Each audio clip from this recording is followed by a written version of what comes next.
કે રાજ્યમાં મંત્રીના દીકરાઓને બધી જ છૂટ 200, 300, 400 કરોડ રૂપિયાનું આ કૌભાંડ સામે આવી ગયું છે।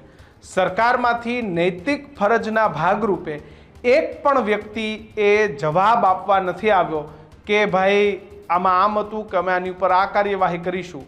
વિપક્ષમાં આપ પહેલેથી આ મુદ્દે બોલતા આવ્યા છો, ત્યારે સરકારનો એક પણ વ્યક્તિ આ મુદ્દે જવાબ નથી આપતો। આ ઘટનાને તમે કેવી રીતે જોવો છો?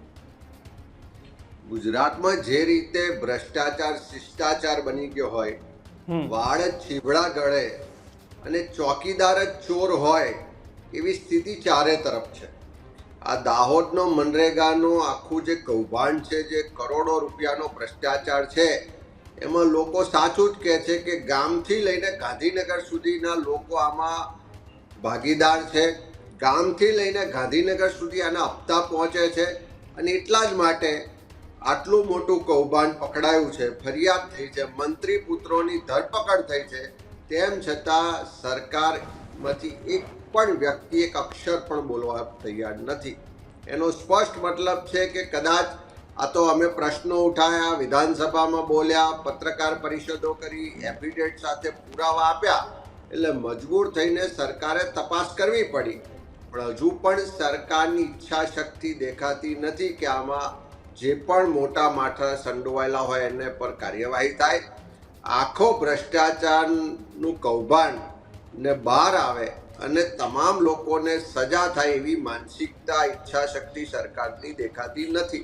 જો એવી ઈચ્છા શક્તિ હોત તો નૈતિકતાના ધોરણે તો બચુભાઈ ખાબડે મંત્રીમંડળમાંથી રાજીનામું ના આપ્યું, પણ જે રાજ્યના મુખ્યમંત્રી ભૂપેન્દ્રભાઈ પટેલ ઓપરેશન ગંગાજળની ખૂબ વાહવાહી લે છે, જો સરકાર આમાં પ્રમાણિક હોત, સરકારની ઈચ્છા શક્તિ હોત અને ખરેખર સાચી તપાસ કરવા માંગતા હોત તો પહેલું બચુભાઈ ખાબડને મંત્રીમંડળમાંથી તાત્કાલિક દૂર કર્યા હોત, એસઆઈટીની રચના કરી હોત, રાજ્ય કક્ષાએથી જે પ્રમાણિક નિષ્ઠાવાન સારા અધિકારીઓ છે એની એસઆઈટી બનાવીને દાહોદમાં મોકલી હોત તો હજુ પણ મોટા માથાઓ બહાર આવે તા કૌભાંડમાં, હજુ પણ વધારે લોકોને જેલના સળિયા પાછળ નાખી શક્યા હોત। પણ જે જિલ્લાના અધિકારીઓ સામે ભ્રષ્ટાચારમાં સામેલ હોવાના આક્ષેપ છે, એ જ જિલ્લાના અધિકારીઓ આ કૌભાંડની તપાસ કરી રહ્યા છે।